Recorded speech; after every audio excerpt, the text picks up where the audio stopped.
अस्सलाम वालेकुम व्यूअर्स, उम्मीद है कि आप सब लोग खैरियत से होंगे। आज मैं आप लोग के लिए लेकर आई हूँ बहुत ही मज़ेदार आलू अंडे का सालन, जो कि मैंने आज अपने तरीके से बनाया है पाकिस्तानी स्टाइल से, कि हमारे पाकिस्तान में ट्रेडिशनल तरीके से आलू अंडे का सालन किस तरह बनाया जाता है। और ये शोरबे वाला सालन बेहद मज़ेदार होता है और घर में सबको पसंद आता है। जब कुछ बनाने का समझ में ना आए तो आप ये सालन बहुत आसानी से घर में बना सकते हैं। तो आइए इसकी मेकिंग स्टार्ट करते हैं। इसके लिए मैंने 8 अंडे बॉयल कर लिए थे। तो आप अपनी क्वांटिटी के मुताबिक अंडे बॉयल करें। आप 6 अंडों का बनाएं या 8 का बनाएं, 10 का बनाएं, 12 का। हम कभी कभी 1 दर्जन अंडों का भी बनाते हैं। तो आज मैं 8 अंडों का बना रही हूँ। इसको बॉईल करके मैंने पील ऑफ कर लिया अंडों को और इनको एक डिश में रख लिया है। इसके लिए मैंने लिए हैं आलू, 4 अदद बड़े साइज़ के लंबे वाले आलू लिए हैं। और इसकी जो कटिंग होगी हम थोड़े लंबे स्टाइल में करेंगे, क्योंकि हमारे जो बड़े थे वो इसी तरह कटिंग करते थे। हमें वही आदत पड़ी हुई है कि इन आलूओं को हम थोड़े लंबे स्टाइल में करते हैं, क्योंकि जब हमारी नानी दादियाँ आलू गोश्त बनाती थी या अम्मी आलू गोश्त बनाती थी तो वो भी लंबे स्टाइल के आलू काटती थी इस तरह से। तो इस आलू अंडे के आलू भी मैं लंबे स्टाइल में ही काट रही हूँ। मुझे इस डिश में आलू ज़्यादा पसंद है, इसलिए मैं आलू ज़्यादा ले रही हूँ। आप आलू की क्वांटिटी कम या ज़्यादा कर सकते हैं। और जो बॉयल अंडे हैं उनको मैं इस तरह कट लगा रही हूँ। इससे ये फ्राई करने में आसानी रहेगी और ये ज़्यादा चटखेंगे नहीं अंडे, और इसलिए कट लगाना ज़रूरी है। इसमें 3 अदद दरमियाने साइज़ की प्याज है जिसका पेस्ट बना लिया है, और लहसुन का भी मैंने पेस्ट बना लिया है। और ये 3 से 4 हरी मिर्चें हैं, इनको भी मैंने चॉपर में पीस लिया था। तो ये तमाम चीज़ें रेडी हो गई हैं। अब हम इसकी कुकिंग स्टार्ट करते हैं। बहुत ही आसानी के साथ हम इसको बनाएंगे आज इजी तरीके से। मैंने 1.25 कप ऑयल लिया है, 1 कप से ज़्यादा ऑयल लिया है। ऑयल को पहले बहुत अच्छी तरह से गर्म कर लेंगे। गर्म करने के बाद आँच को स्लो कर देंगे और फिर हम अंडे डालेंगे। तो इस तरह से अंडे हमारे बहुत आसानी के साथ फ्राई हो जाएंगे। पहले जब मुझे ये ट्रिक पता नहीं थी तो मैं अंडे फ्राई करते में बहुत डरती थी, क्योंकि अंडे बहुत ज़्यादा उछलते थे और मैं एकदम ढकना ढक के इसको फ्राई करती थी ताकि छींटे जो है वो हमारे फेस पे ना आए। लेकिन अब जब से ये हम इसमें कट लगा के अंडे डालते हैं तो ये बिल्कुल भी परेशान नहीं करते। अंडे हमें फ्राई करने में बहुत ही आसानी के साथ फ्राई हो जाते हैं। लेकिन आप कोशिश करिएगा कि नॉन स्टिक पैन में ही इसको फ्राई करें ताकि नीचे तले में चिपके ना। तो ये बहुत ही आसानी के साथ नॉन स्टिक पैन में फ्राई हो जाते हैं। और इसको आप इस तरह से घुमा घुमा कर आप अच्छी तरह से इसमें कलर दे सकते हैं। तो कलर आपको जितना पसंद है आप दे दें इसमें। तो मुझे इतना कलर पसंद है अंडों का, तो कलर देने के बाद मैं इसको निकाल लूँगी। अंडे फ्राई हो चुके थे, इनको निकाल के डिश में रख लेंगे।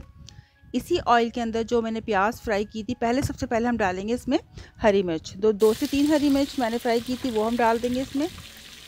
और 2 टीस्पून हम डालेंगे लहसुन। इसमें अदरक नहीं जाती, इसमें सिर्फ लहसुन जाता है। तो चॉप किया हुआ लहसुन मैंने इसमें डाल दिया है हरी मिर्चों के साथ। इसको मैं अच्छी तरह फ्राई करूँगी। और उसके बाद जो प्याज मैंने 3 अदद पीस के रखी थी, यानी पेस्ट बना के, वो हम डाल देंगे। अब इन सब चीज़ों को अच्छी तरह से फ्राई करना है ताकि इसकी स्मेल भी ख़त्म हो जाए और इसका कलर थोड़ा सा चेंज हो जाए। बहुत अच्छी तरह मैंने 5 मिनट तक इसको फ्राई किया था। और जब 5 मिनट हो गए थे तो कुछ मसाले मैंने इसमें शामिल किए थे। बेसिक मसाले हैं, लेकिन लाल मिर्च पाउडर है, हल्दी है, और ये आधा चमचा गरम मसाला है। गरम मसाला हम बाद में डालेंगे, अभी थोड़ा सा डाल रही हूँ मैं। और 3 चमचे मैंने लिया है धनिया पाउडर, और 2 चमचे नमक लिया है। और लाल मिर्चें भी 2 चमचे ली हैं, और हाँ 1 चमचा मैंने इसमें हल्दी ली है। तो बहुत ही बेसिक से मसाले हैं जो हमारे खानों में इस्तेमाल होते हैं, वो मैंने इसमें डाल दिए हैं। और अच्छी तरह मैं मसालों को भी इसके साथ ही भून लूँगी। तो प्याज हम पहले ही अच्छी तरह फ्राई कर चुके हैं लहसुन के साथ, और मसाले भी डाल के हम अच्छी तरह फ्राई कर लेंगे। 2 से 3 मिनट मैंने मसालों को फ्राई किया था। अब मैं इसमें तकरीबन 1/2 कप बिल्कुल अच्छी तरह फिटा हुआ दही डाल देंगे।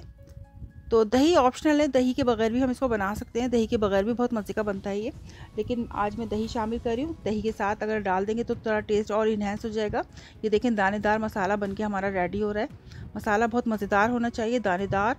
और इसके बाद जो आलू मैंने काट के रखे थे वो आलू भी इस मसाले में डाल देंगे। जब मसाला हम अच्छी तरह भून लेंगे उसके बाद हम आलू डाल देंगे।